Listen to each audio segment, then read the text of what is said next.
know what the Nakba is? That's when the Zionist Israelis went and stole the land in Palestine from the Palestinians, and to do that, they had to slaughter them or kick them out of their houses. They were like, either you leave your house and give it to us Jews, or we'll kill you. So they did. They slaughtered a bunch of Palestinians, and it's called the Nakba. Right, and that's not the commonly known story in America. In America, and I've had this told to me, the story is that they begged them to, like, we could live together, but they didn't want, and that all comes from a Charlton Heston movie. Yeah, that's not true. All of it comes from a movie. Because they did live together in peace for hundreds and hundreds. The whole time. There were always Jews there. All they didn't the time, want Zionists. Jews and Christians and Muslims and Palestinians, they all lived together without any trouble until the Balfour Declaration and the Zionist Israelis started stealing the land in Palestine from the Palestinians, and then they had to commit a Nakba, which is a slaughter of them, to grab their land, and they did. Well, why do I tell you this? Because Israel is finally admitting that it killed 50,000 Palestinians on purpose. It wasn't targeting Hamas. The fact that there are already 50,000 dead in Gaza is necessary and required for future generations. Who said that? The head of the Israelis military intelligence that told that to Israeli TV, the former head. For each one victim from October 7th, when Hamas attacked Israel, for each victim, he says 50 Palestinians have to die. By the way, I would say most of those Israelis killed on October 7th were killed by the Israeli army. Yeah. It's called the Hannibal Directive, where they have to slaughter them so they don't get taken hostage, which they did. You want to hear this? So here's the guy saying it. So the Middle East Eye, they got a recording of this guy saying it, and it's the former head of the Israelis military intelligence who resigned last year for failing to prevent the October 7th attacks. They didn't fail to prevent it. They intentionally allowed it to happen. They were in partnership practically with them. He says every now and then Palestinians need to face a Nakba every now and then, and that the spiraling death toll in Gaza is necessary. Here, you want to hear him say it? Here it is. So he says, the fact that there are already 50,000 dead in Gaza is necessary and required for future generations. Okay, you humiliated. Okay, you slaughtered. Okay, you murdered. It's all true. The price, I said before the war, for everything that happened on October 7th, for each one on October 7th, 50 Palestinians have to die. It doesn't matter children now. I'm not talking out of revenge. I'm talking about out of a message. The future generations, there's no choice. They need a Nakba from time to time to feel the price. So he's saying that Israel needs to commit a Nakba, a slaughter of Palestinians from time to time. Not every day. That's exhausting. But from time to time, we need to go in and slaughter them as a message to future generations. Here it is. There's no choice in this disturbed neighborhood. There's no choice. So there it is. You could bring Kurt back up. And who said this? This guy. Aaron Haliva is a former Israeli major general who commanded the IDF's military intelligence directorate. He previously served as the head. Who cares? So that's who he is. Channel 12 did not date the recordings, but the death toll from Israel's genocide in the Palestinian enclave reached 50,000 in March.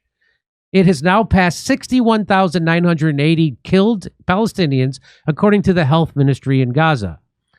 It's unclear how many Israelis were killed by Hamas-led fighters on October 7th, but according to the Israeli military, at least 1,195 people died on that day. And how many of them were slaughtered by Israeli helicopters?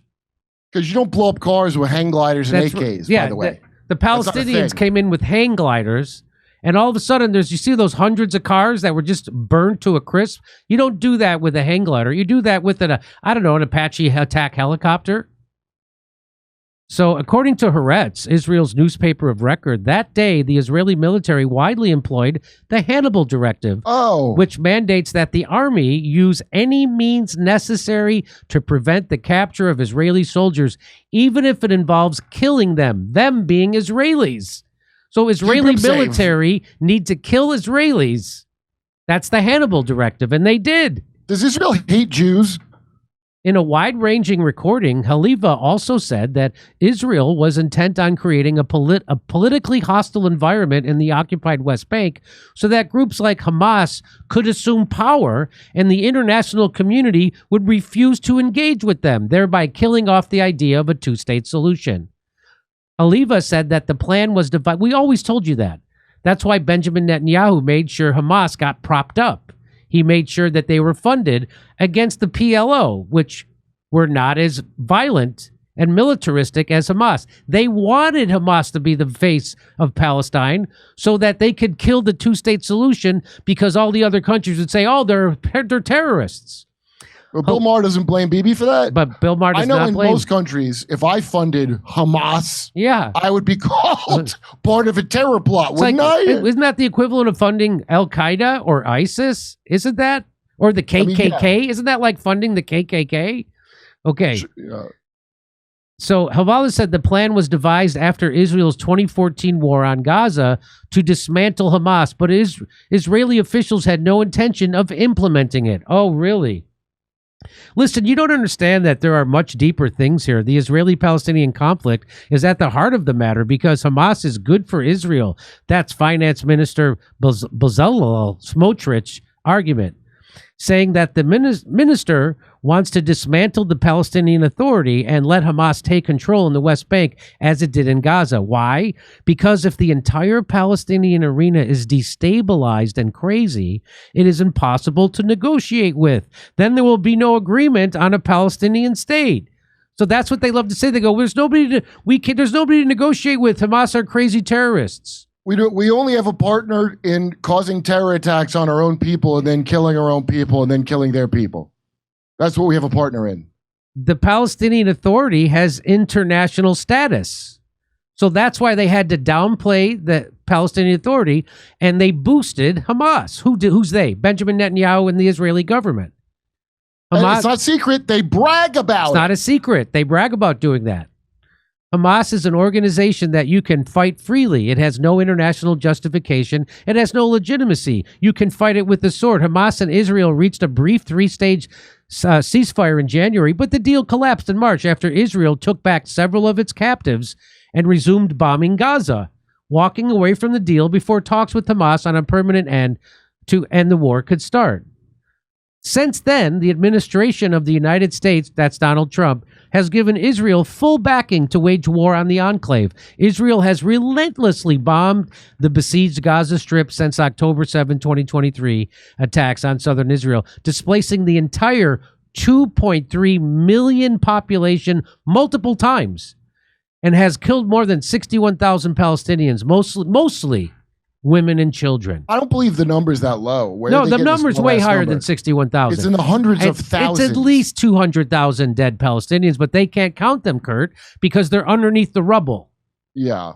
That's why. 61,000. 61,000. It's upwards of couple of 100,000. It's a genocide. It was like that, but like a year ago was like that. That was the number 61,000. Yeah. Ridiculous. Yeah. It's so if the only thing you could do, you got to laugh or you'll cry.